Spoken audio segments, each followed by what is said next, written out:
So what about the other 1% of the UFO phenomenon? Has there ever been legitimate sightings? As promised, we're going to cover this 1% in a future episode, but I'll share with you something a wise man once shared with me. Before we should start focusing on dealing with problems outside our world, we should first focus on solving the problems within our world. And before you can start solving problems within your world, you first have to solve problems within yourself and within your surrounding environment of family and friends. So basically what I'm trying to say is that we have priorities that we need to focus on first and foremost so we can successfully build our lives and our minds. Now, it's no secret that the difference between what the government knows about UFOs and aliens and what is shared or released to the public is extremely enormous. And unfortunately, governments and several organizations on Earth are taking advantage of the UFO phenomenon to achieve worldly agendas. We see particle beams, huge ones, firing at things that are, you were saying 200,000 Gs. Yep. I mean, go over that.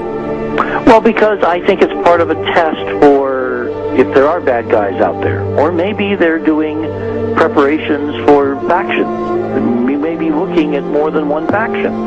Remember, these groups tend to fragment. They fractally fragment so that you have wars within wars within wars.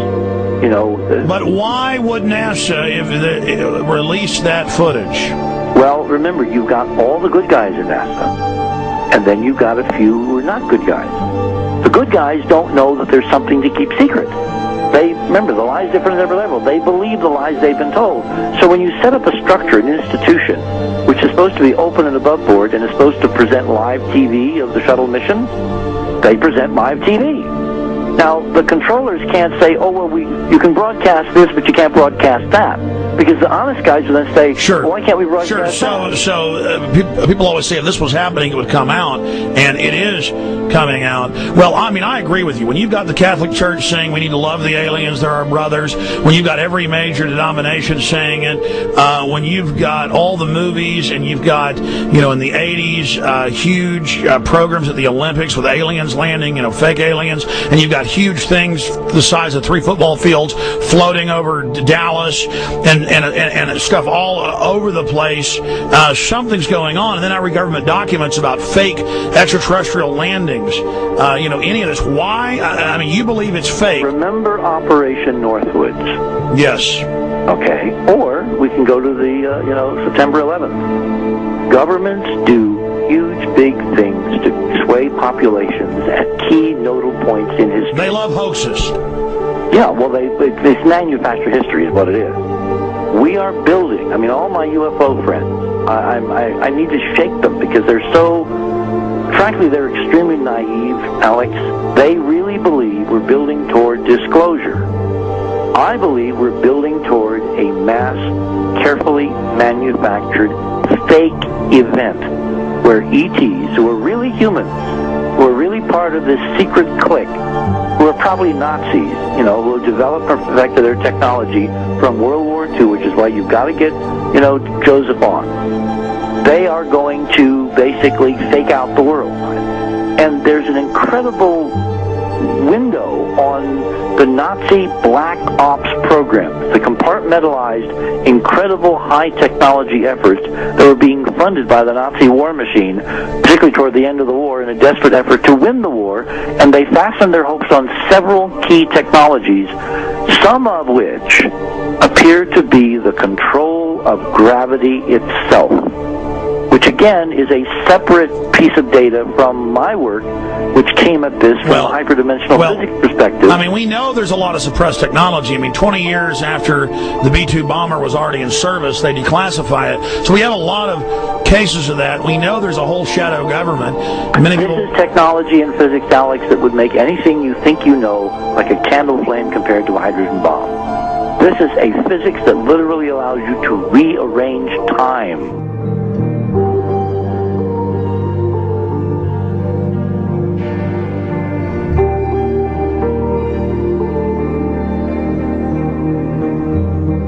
But I mean, imagine you've got all these compartments in these pyramids within pyramids of compartmentalization. That's why that's the New World Order symbol. And we don't know what they've got because they are so secret. We know they lie so much. We just know it's advanced. Mainline scientists say they're 30 years advanced. So Richard C. Hoagland, what I'm saying to you is, I'm entertaining what you're saying. I respect you. I think you're a great guy.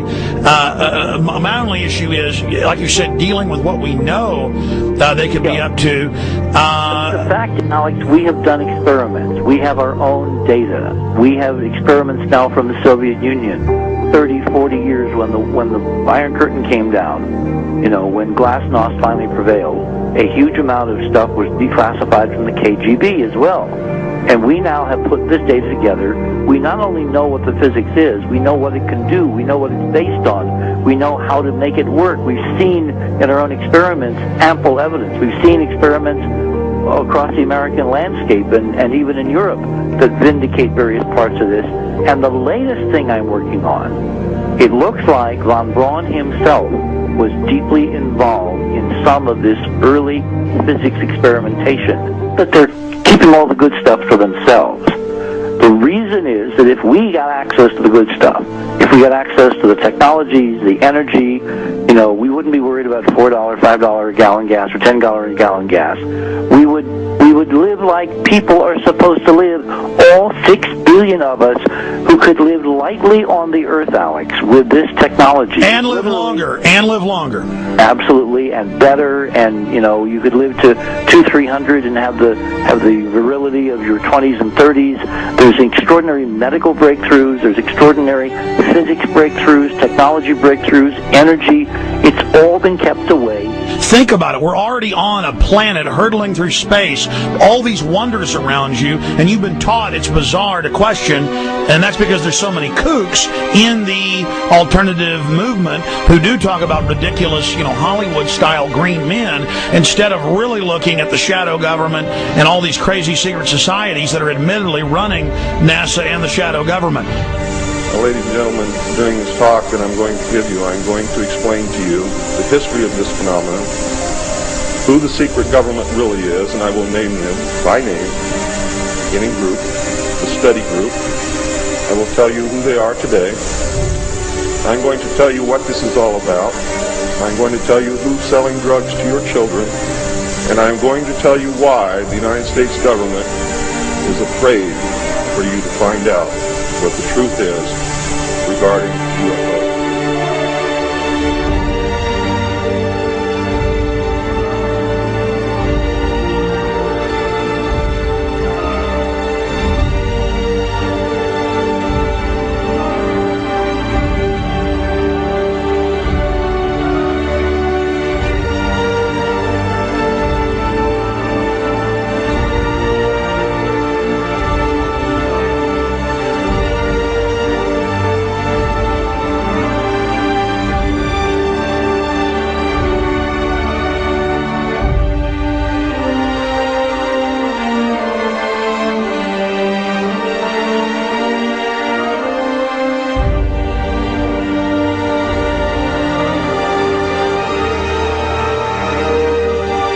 And it turns out that even though she remembered that she'd been part of the team to debrief the astronauts, she couldn't remember a thing that they said.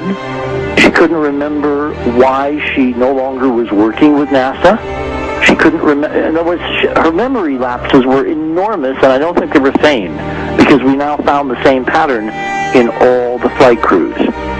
Because the awful truth, Alex, is they have been brainwashed. They have been mind controlled. They have had a technology, a very sophisticated technology, which took away the real missions that they experienced.